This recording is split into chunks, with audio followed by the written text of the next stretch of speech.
Voilà, pour la Première ministre Elisabeth Borne sur Europe 1 et sur CNews. On est en ligne avec Michel Onfray, philosophe. Bonsoir Michel. On voit le raidissement, l'agacement de l'exécutif. Et de l'autre côté, cette mobilisation populaire, ce succès des manifestations à l'ancienne, j'oserais dire. Ça signifie quoi? Ça symbolise quoi pour vous? Oui, vous avez raison. Moi, j'ai utilisé l'expression manifestation old school en parlant également du peuple old school. Je trouve que, d'abord, il faut remarquer que quand les manifestations sont organisées par des syndicats et pas par des partis politiques, il n'y a pas de bazar. Vous avez remarqué que, apparemment, les services d'ordre de la CGT, de la CFDT et d'autres syndicats sont extrêmement efficaces et on n'entend pas parler d'incendie, de black bloc, etc. Je veux bien qu'on ait changé de préfet. Enfin, je ne pense pas que ça explique tout. Je crois ensuite qu'Elisabeth Borne n'a pas compris que le gouvernement, enfin si elle a bien compris évidemment, mais le gouvernement gouverne contre le peuple. Et c'est le cas depuis 2008, depuis qu'en 2008, la gauche et la droite, comme un seul homme, ont estimé qu'il fallait mettre à la poubelle le référendum, le résultat du référendum de 2005. Le peuple avait dit nous ne voulons pas de cette Europe qui nous contraint à faire une politique que nous n'avons pas choisie et que nous ne voulons pas. Et sauf évidemment élection présidentielle, on sait très bien comment elles fonctionnent aujourd'hui.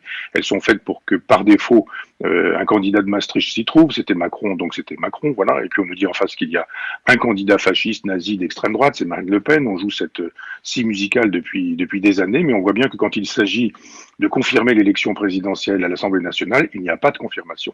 C'est-à-dire que le fait qu'Emmanuel Macron ne dispose pas d'une Assemblée nationale à sa main fait la démonstration qu'il n'est pas légitime, que sa légitimité n'est que partielle. Quand il y a des sondages, il ne faut pas diriger avec les sondages, bien sûr, il ne faut pas gouverner avec les sondages. Enfin, quand il y a des sondages qui nous font savoir qu'une majorité de Français est contre cette réforme, quand il y a un monde incroyable, il semblerait que depuis 2010, il n'y ait pas eu autant de monde dans les rues, et à un moment donné, on ne gouverne pas contre le peuple, on ne force pas le peuple, on ne tord pas le bras au peuple, on écoute le peuple. Et puis, ça reste quand même la définition de la démocratie jusqu'à ce jour. C'est normalement la souveraineté du peuple, l'expression de la démocratie, c'est le pouvoir du peuple, par le peuple, pour le peuple. Et là, on entend des gens qui, Premier ministre ou chef de l'État ou ministre, nous font savoir que le peuple, il n'a qu'à obéir et supporter. On lui fait savoir que partout ailleurs, en Europe, ça se passe comme ceci ou comme cela. Mais depuis quand va-t-on chercher dans les pays voisins matière à faire une politique pour notre nation? Michel Onfray, Olivier Véran, porte-parole du gouvernement, disait cette réforme des retraites, finalement, c'est le seul moyen de défendre la souveraineté de notre pays. La Bon, souveraineté de notre pays. ils Tiens, disent lapsus. n'importe quoi. C'est comme si moi je me mettais à défendre l'Europe de Maastricht, on n'y croirait pas beaucoup.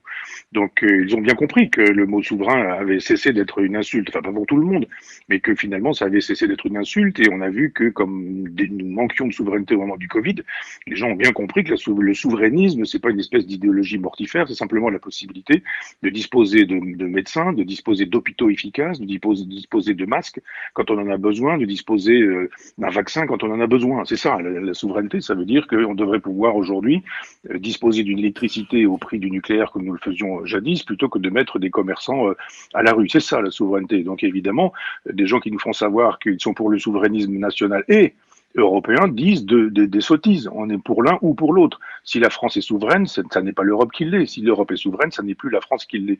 Donc il y a un moment donné où il faut arrêter de présenter les choses de cette manière-là.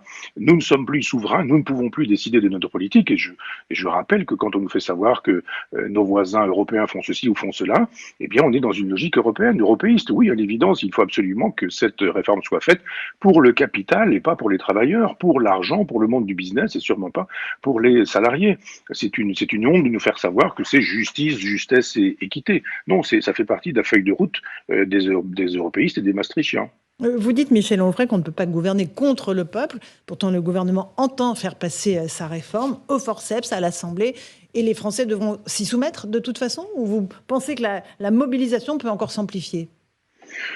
Je ne sais pas comment les choses peuvent se passer. Je crois qu'il y a un moment donné aussi où il peut y avoir une espèce de cristallisation des mécontentements. C'est un peu comme ça que les choses se passent. C'est pas, comparaison n'est pas raison, mais quand on regarde le début des origines de la France contemporaine de Taine, qui nous raconte comment on arrive à la Révolution française, on voit bien qu'il y a des mécontentements qui sont divers et multiples, et à un moment donné, ça coagule.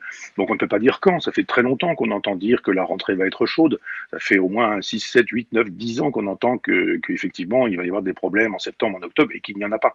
Et quand il y a eu une rentrée un peu chaude c'était en novembre-décembre avec les Gilets jaunes, Macron a envoyé la soldatesque, il a envoyé la police, il a envoyé les blindés, il a envoyé des CRS, et puis on se souvient de la façon qu'il a eu d'entendre la voix du peuple. Il est allé faire un grand tour narcissique de la France pour expliquer que tout le monde avait tort, que personne ne comprenait rien, que lui était trop intelligent. C'était son problème d'ailleurs d'être trop intelligent. L'autre problème étant que le peuple était crétin et qu'il fallait expliquer au bon peuple ce qu'il n'avait pas compris. Mais le peuple, il comprend très bien ce que ça veut dire que d'imposer cette politique-là. C'est de la misère, c'est de la pauvreté, c'est du chômage, c'est de l'inflation, c'est le prix de la baguette qui augmente quand encore on peut disposer d'une baguette et que la boulangerie n'a pas fermé. Ce sont les factures d'électricité qui explosent, ce sont les impossibilités d'avoir quelque chose à côté du nécessaire. On ne peut plus aller au cinéma, on ne peut plus aller en vacances, on ne peut plus offrir des jouets à ses enfants. Enfin, les gens, ils comprennent bien, il n'y a pas besoin d'une pédagogie pour ça.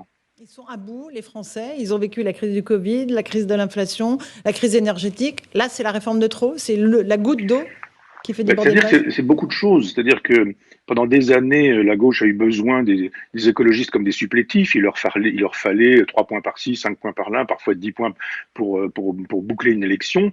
Et donc, on a fait des concessions aux écologistes. Et moi, je défends le nucléaire depuis toujours. Donc, ça me fait marrer de voir des écologistes aujourd'hui comme Brice Lalonde. J'ai vu réapparaître Brice Lalonde qui nous faisait savoir, après avoir passé sa vie à critiquer le nucléaire, que le nucléaire, c'était désormais fantastique. Donc, les pauvres boulangers ou les pauvres commerçants qui ont des factures terribles d'électricité paient cette politique-là, qui n'était pas une politique nationale, qui était une politique de destruction de la souveraineté économique française. Et on voit bien effectivement que quand on aurait besoin d'être souverain, que ce soit pour les masques, les médicaments ou les vaccins, ou alors pour le coup pour l'électricité, nous ne sommes plus souverains. Et que les guerres que nous soutenons, la guerre des États-Unis contre la Russie, avec l'Ukraine comme prétexte, ces guerres que nous soutenons produisent des effets dans la réalité des gens au quotidien, que ce soit l'inflation, que ce soit le prix de l'essence, que ce soit le prix de l'électricité, l'impossibilité de se chauffer, les invitations à porter des pulls et à baisser le chauffage dans sa maison. Mais enfin, on rêve ou quoi? Le chef de l'État a été élu pour demander aux Français de mettre un deuxième pull et de chauffer à 18 ou 19 degrés. Qu'est-ce que c'est que cette France qui a perdu sa souveraineté au point que nous soyons obligés aujourd'hui de faire des publicités, des campagnes de publicité pour nous dire qu'il faut baisser l'électricité, qu'il faut couper le chauffage, qu'il faut, etc., etc. Enfin, tout le monde se souvient de ces invitations-là. Donc oui, il y a une espèce d'énervement généralisé parce que Macron a eu 5 ans pour lui, il a encore 5 ans pour lui et il ne fait que détricoter ce qui aura pu être social ou ce qui fonctionnait dans le pays. On continue à parler des retraites. On va écouter 2 témoignages, si vous le voulez bien. D'abord, une femme qui comprend bien ce qu'elle a à perdre dans cette réforme, malgré ce que dit la Première ministre. Et puis un pompier qui, lui aussi, dit non à cette réforme qu'il juge injuste. Écoutez-les tous les deux et on en débat ensuite. Cette réforme ne me permettra pas de partir plus tôt et ne me protège pas du tout comme on essaye de nous le dire. Et surtout, moi, ce qui me motive, c'est que c'est un vrai changement de modèle social. Ça veut dire que je ne pourrais pas avoir d'activité associative, ça veut dire que je ne pourrais pas garder mes petits-enfants si jamais j'en ai. Ça veut dire que tout ce que les retraités apportent, je ne pourrais pas l'apporter avant d'avoir 70 ans. Donc moi, c'est surtout pour ça que je me bats. Ils vont maintenir leur cap, en fait. Ils vont maintenir leur cap malgré tout. Ils voient que les gens ne sont pas contents, sont dehors, ils crèvent la faim. Il y a des problèmes partout dans toutes les institutions. On est en manque de moyens chez les pompiers, dans les hôpitaux, dans la police, même dans la gendarmerie, dans l'éducation nationale. Tout le système croule en fait. Aujourd'hui, nous, on a décidé de venir défiler pour les retraites, pour nous, par solidarité pour tout le monde, mais aussi parce qu'il y a un ras-le-bol général aussi. Il y a un ras-le-bol général. Voilà pour ces témoignages montés par Marie-Lise Chevalier. Michel Onfray, quand on entend à la fois un pompier et une mère de famille qui ont le même discours, c'est qu'il se passe quelque chose dans le pays. Oui, mais vous savez, vous auriez pu monter encore d'autres interventions parce que moi, quand j'entends des gens parler, quels qu'ils soient, que ce soit des chauffeurs de taxi, mais des instituteurs ou des institutrices, des professeurs des écoles, tout le monde est mécontent quand les gens viennent me voir dans le train, me reconnaissent et que nous parlons, les contrôleurs, personne n'est content, personne n'est heureux de la façon dont ça se passe actuellement. Je ne connais pas une catégorie sociale qui puisse, sauf peut-être, je sais pas, les banquiers, les traders, sans que ce soit des catégories sociales qu'on puisse intégrer dans une réflexion ici, mais qui soient heureux. Les gens qui font de l'argent avec l'argent, des gens qui font du business, oui, ceux-là, ils sont probablement heureux. mais ça se fait au détriment d'une majorité de Français. Vous savez, quand Marx fait l'analyse de ce qu'il appelle la paupérisation, en nous disant qu'il a raison, qu'il y a de plus, avec le capital et le capitalisme, il y a de plus en plus de pauvres et qu'ils sont de plus en plus pauvres et de moins en moins de riches, mais qu'ils sont de plus en plus riches, il a complètement raison, Marx, de faire cette analyse-là. Et on voit très bien que dans la totalité de la société française, rien ne fonctionne. Vous n'avez pas besoin de prendre le train, de demander un rendez-vous chez le dentiste ou d'avoir besoin de quoi que ce soit aujourd'hui en France. Vous savez que ça ne fonctionne pas. On est dans une espèce de logique de tiers-mondisation et ça fait sourire à l'étranger. Ça fait même beaucoup rire à l'étranger. Une question d'Éric Revel, Michel Onfray. Michel Onfray, on parle beaucoup de cristallisation sur des facteurs économiques. Bon, les retraites s'ajoutant à cela, le pouvoir d'achat, les factures qui augmentent. Mais est-ce qu'il n'y a pas aussi une sorte de cristallisation sociologique? C'est-à-dire que quand vous parlez de paupérisation, il y a tous ces 6 ou 8 millions de Français très très pauvres, mais maintenant ce sont les classes moyennes qui s'agrègent sociologiquement à cette paupérisation qui expliquerait peut-être, je vous pose la question, ce mouvement largement plus populaire aujourd'hui dans les rues. Ah mais complètement, vous avez raison. J'ai vu sur les écrans de CNews que le chiffre des gens qui vivent dehors avait explosé en 10 ans. Je crois que c'est une augmentation de plus de 100%. Enfin, c'est quand même assez sidérant. On sait que des gens qui travaillent dorment dans leur voiture, par exemple. J'ai vu l'autre jour aussi un reportage de gens qui vivaient dans des caravanes, dans des campings, parce qu'ils n'ont pas les moyens de payer des locations.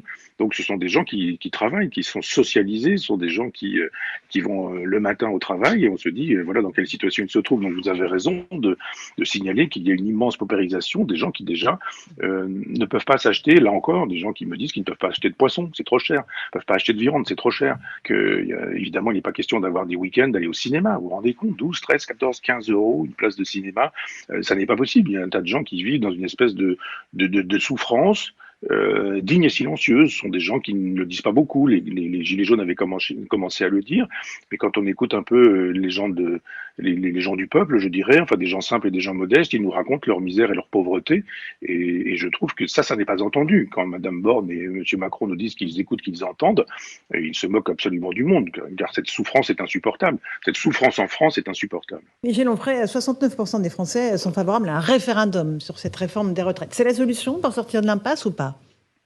On va me couper les deux mains, je vous assure qu'il n'y aura pas de référendum. Il le sait bien que s'il recourt au référendum, d'abord Emmanuel Macron, il détruit l'édifice national dans la configuration européenne. On gouverne dans l'Europe de Maastricht, on gouverne sans les peuples, malgré les peuples et contre les peuples. C'est pourquoi d'ailleurs depuis 2005 il n'y a plus de référendum. Et pourquoi les élections sont ainsi faites qu'on se débrouille pour qu'on puisse pendant 5 ans dire que Madame Le Pen est fréquentable et pendant 5 semaines nous dire qu'elle est nazie, et ce au moment du dernier tour des présidentielles ou entre les deux tours. Donc les gens voient bien qu'effectivement on est dans cette logique où effectivement le peuple n'existe plus, on ne lui demande plus du tout son avis, et donc on va évidemment pas lui demander son avis. Mais Emmanuel Macron sait très bien que majoritairement les gens diraient il n'y a pas autre chose à faire dans cette période de guerre avec l'Ukraine, dans cette période de misère, de pauvreté, dans cette période d'inflation, dans cette période où effectivement on nous invite à couper le chauffage chez nous. Est-ce qu'il n'y a pas autre chose à faire que de toucher aux retraites? Il le sait bien, il le fera évidemment pas. Geoffroy Lejeune, une question peut-être à Michel Onfray. Je souscris évidemment à l'analyse sur le référendum. La question que je voulais vous poser, c'est est-ce que, puisque vous excluez cette option de référendum, et pour être lecteur de Front Populaire, je sais que vous cherchez, vous, des solutions pour que la souveraineté populaire puisse s'exercer, que le peuple puisse reprendre le pouvoir. En fait, est-ce que vous croyez davantage à une solution démocratique à terme, et si oui, laquelle, ou à une explosion? Parce qu'on voit bien que là, on va vers quelque chose, un bras de fer, si vous voulez, entre le gouvernement et l'opinion qui est perdu d'avance pour le gouvernement. L'idéal, c'est un général de Gaulle qui reprendrait en main la Constitution et la 5e. Il faudrait donc revoir tout et corriger tout, parce qu'il y avait une liaison entre les chefs de l'État et le peuple à l'époque du général de Gaulle. Le général de Gaulle est là pour le peuple. Si le peuple ne veut plus de lui, il s'en va. Je vous ferai remarquer, mais vous le savez très bien, je crois que depuis qu'on a Mitterrand, Chirac, etc. au pouvoir, dès qu'ils perdent un référendum, ces gens-là, ils restent. Dès qu'ils perdent une élection, ils restent aussi. Le général de Gaulle dissout l'Assemblée nationale en 68, et il fait des élections, il gagne ces élections, il trouve que ce sont les élections de la peur, il demande un référendum parce qu'il veut une confirmation. C'est-à-dire le général de Gaulle, il demandait que le peuple lui dise 2 fois de rester. Et la politique politicienne l'a mis à la porte, mais on voit bien aujourd'hui que ça n'est plus du tout le cas. Alors, l'hypothèse d'un homme qui serait gaulliste et gaulien, ou d'une femme, entendons-nous bien, je l'écarte, je ne crois pas à l'homme providentiel. Je pense qu'il y a une deuxième solution qui pourrait être une espèce de révolution girondine, qui ne se ferait pas avec le sang, à l'évidence, et qui ne se ferait pas avec les faux et les pics au bout des têtes. Je vois bien que c'est une espèce de fantasme chez les Mélenchoniens ou les Mélenchonistes ces temps-ci. Et on pourrait évidemment imaginer une France qui serait girondine. C'est-à-dire, on pourrait redonner du pouvoir aux provinces, on pourrait redonner du pouvoir aux gens qui décideraient avec des référendums d'initiative locale. On pourrait imaginer que le principe de Proudhon, c'est-à-dire une espèce d'autogestion généralisée, ce pourquoi je me bats depuis des années, c'est mon socialisme libertaire à moi, qui passe pour un fascisme et un nazisme évidemment chez les socialistes jacobins qui défendent Bruxelles comme capitale de la France. Moi, je pense qu'il y a une révolution politique à faire qui permettrait au peuple de dire mais c'est vous qui êtes le souverain, comme on dit. Le souverain, c'est le peuple. Et il faut qu'on puisse retrouver des formes politiques. Les gens ne vont plus voter parce qu'on se moque de leur vote, mais ils sont en désir d'un vote qui prendrait en considération leur avis. Karim Zeribi, vous voulez aussi Michel, intervenir. dans les manifestants, on a plusieurs centaines de milliers de personnes qui ressentent un déclassement dans leurs conditions sociales, leur mode de vie. Est-ce que ce déclassement français sur les questions économiques sociales, il est dû, selon vous, j'ai envie de dire, à ce que nous impose l'Union européenne comme réforme pour nous aligner? Est-ce qu'il est dû à la fin de l'État-providence, parce que c'est une époque qui que se termine et une page qui se tourne, ou j'ai envie de dire, à une idéologie capitaliste qui oublie de remettre l'humain au centre tel qu'on pouvait l'espérer et l'imaginer par le passé. Qu'est-ce qui fait qu'aujourd'hui on sent ce déclassement? Quelle en est la cause véritable et première? Je crois quand même que vous avez raison sur tout, que je prends tout et que je ne vous dirai pas c'est plutôt ceci que cela. À quoi j'ajouterais une espèce de haine de soi française qui est assez insupportable. C'est-à-dire que on a une espèce de jubilation dans les passions tristes, nous nous détestons, nous ne nous aimons pas. Enfin, quand je dis ça, c'est-à-dire un certain nombre de gens qui nous gouvernent nous invitent à nous détester. C'est tout le wokisme, c'est tout le politiquement correct d'aujourd'hui. La France n'aurait été que collabo, que vichiste, que pétiniste, elle n'aurait été qu'insupportable, elle n'aurait rien inventé, elle n'existerait que parce que le monde lui aurait fait cadeau de choses sublimes, etc., etc. C'est tout le travail de Boucheron au Collège de France et avec les siens. Et donc, quand on part du principe qu'il faut nous détester, qu'il faut nous mettre à genoux, qu'il faut demander pardon, qu'on n'a pas le droit de s'aimer, et ben, il y a quelque chose qui ne va pas. Moi, je suis très heureux qu'il y ait 3 ou 4, je crois, prix Nobel de littérature en France. Je ne juge pas d'Annie Ernaux, mais qu'Annie Ernaux, que Patrick Modiano, que Jean-Marie Gustave Leclésio, et je crois un auteur d'origine chinoise dont j'ai pardonnera d'avoir oublié son nom, mais qui est français aussi, qui sont actuellement vivants. J'improvise, j'espère qu'il est encore vivant, ne pas dire de bêtises, mais il y a matière à se réjouir, il y a matière à être heureux, il y a matière à être content. On a des peintres, on a des musiciens, on a des artistes, on a des architectes, on a des occasions, des ingénieurs, on a des occasions d'être contents de nous, mais c'est une espèce de fierté. Alors les gens, ils sont fiers pour un tas de choses, mais ils ont réussi à faire un régime, ils ont perdu 3 kilos, ils nous disent partout sur Internet qu'ils sont fiers d'eux, ils sont fiers, ils sont contents, etc. Mais dès qu'on commence à dire qu'on est fier d'être français, fier de ce que la France peut faire ou porter, eh bien à ce moment-là, on est stigmatisé comme un nationaliste, comme un dangereux fasciste, l'extrême droite, enfin on connaît l'histoire. Donc je pense qu'il y a un esprit général qui fait que on ne nous invite pas à nous aimer et que comme on nous invite aussi à nous détester, ça ne facilite pas une espèce de plaisir pris à soi-même. Michel Onfray, une petite question de Joseph Massescaron. Oui, rapidement. Michel Onfray, pardonnez-moi, je voudrais revenir sur ce point de déclassement. Est-ce que vous pensez que le déclassement en lui-même est quelque chose, est l'étincelle qui peut être l'étincelle révolutionnaire? Je me souviens que François Furet disait que à la veille de l'Ancien Régime, c'était pas du pain que l'on volait, c'était des mouchoirs brodés. Donc, je voulais avoir votre point de vue là-dessus. Je crois que l'humiliation est un moteur dans l'histoire. C'est un grand moteur dans l'histoire. On ne peut pas impunément faire de telle sorte que des gens qui ont demandé d'aller travailler, de se lever tôt, de prendre le métro, de prendre le train, de prendre la voiture, qu'on stigmatise parce qu'ils utilisent du diesel, par exemple. On ne peut pas imaginer qu'on puisse humilier les gens aussi longtemps. Ça se paie toujours, une humiliation. Ça prend le temps, plus ou moins, mais ça se paie. Et je pense que le déclassement produit une indignité. Les gens ne sont pas heureux de ne pas pouvoir vivre avec les fruits de leur travail. Ils ne sont pas heureux, les boulangers, de mettre la clé sous la porte. J'ai vu l'autre jour un chef étoilé qui était obligé de fermer son auberge. On s'est dit, mais non, cet homme-là, il ne peut pas être heureux de mettre des gens à la porte, de ne pas pouvoir exercer son talent, son génie culinaire, parce qu'effectivement, il se trouve lui aussi déclassé. Il va avoir des subventions probablement, peut-être, enfin ça ne suffira pas. Donc je pense que la privation de dignité génère un ressentiment qui est un moteur dans l'histoire. Et la Révolution française s'explique, et vous avez raison de de renvoyer à cette période-là, s'explique beaucoup avec l'espèce de souffrance et de douleur, de manque de dignité qu'il y avait. Les gens, ils voulaient pas forcément que les aristocrates soient pendus, que les bourgeois soient pourchassés. Ils voulaient des choses élémentaires. Je renvoie à ceux qu'on appelait les enragés. Ils voulaient du pain, ils voulaient de la chandelle pour s'éclairer dans la maison, ils voulaient du lait pour leurs enfants, ils voulaient pouvoir vivre dignement de leur propre travail.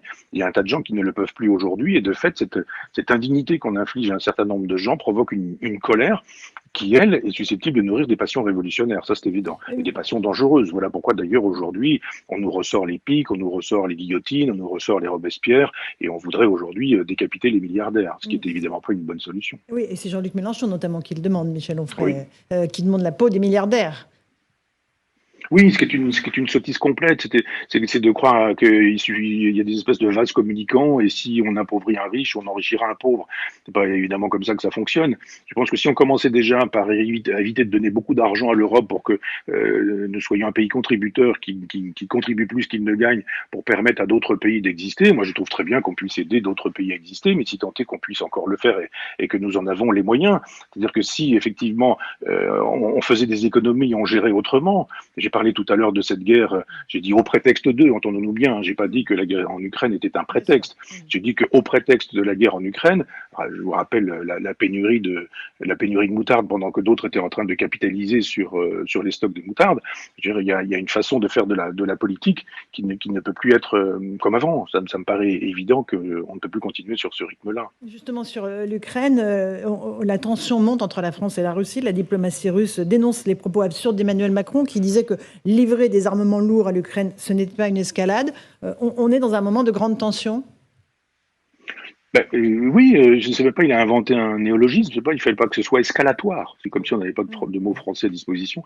Enfin, il fallait pas que ce soit escalatoire. Bon, mais c'est escalatoire, faisons fonctionner son néologisme depuis le début. Il y a vraiment qu'Emmanuel Macron qui peut nous dire que, d'une part, on fait la guerre et d'autre part, on la fait pas. Parce qu'on est évidemment co-belligérant. C'est-à-dire, s'il y a quelqu'un qui passe à tabac, il y a une personne dans la rue avec 2 ou 3 copains, qu'il y en a un qui donne un tournevis, il est co-belligérant. On entend bien. Donc, depuis le début, on est co-belligérant. Simplement, si dans la co-belligérance, on veut en faire toujours plus, qu'on n'a pas le souci de la paix, de la diplomatie, nous avions un génie diplomatique en France. Je rappelle que pendant très longtemps, le français est la langue de la diplomatie. On en est loin. D'abord, pour faire de la diplomatie, il faut des diplomates. On détruit les écoles de diplomatie en France. Ensuite, il faut un chef d'État qui soit crédible. On n'a pas un chef d'État qui soit crédible. Et puis ensuite, il faut pouvoir être à la hauteur des pays avec lesquels on peut discuter, c'est-à-dire avec l'Iran, avec la Turquie, avec la Chine, car il faut faire la paix, et puis avec évidemment la Russie. Mais on ne veut pas de la paix. On a envie de cette guerre. Elle fait l'affaire d'un certain nombre de gens. Et pendant ce temps-là, c'est la population ukrainienne qui prend des bombes, qui prend des missiles et à qui on va encore envoyer encore plus de bombes et encore plus de missiles. Plus personne ne parle de la paix. C'est quand même assez sidérant. Comparaison n'est pas raison, mais ça ressemble étrangement à ce qui a rendu possible la guerre de 14-18, qui a saigné considérablement la France et qui, avec le traité de Versailles, a rendu possible par la suite la montée d'un certain Adolf Hitler, qui a rendu possible la Deuxième Guerre mondiale. Donc il y a un moment donné où on se dit, est-ce que tous ces gens qui nous disent qu'il faut avoir le souci de l'histoire pour faire de telle sorte que le pire ne recommence pas, sont des gens qui ne voient pas qu'ils sont en train de faire de telle sorte que le pire recommence. Retrouvons un chef de l'État digne, retrouvons une diplomatie digne de ce nom, retrouvons une place dans le concert des nations, et ça se fait pas du jour au lendemain. Hein. Merci beaucoup Michel Onfray d'avoir pris du temps pour nous répondre ce soir dans Punchline sur CNews et sur Europe 1.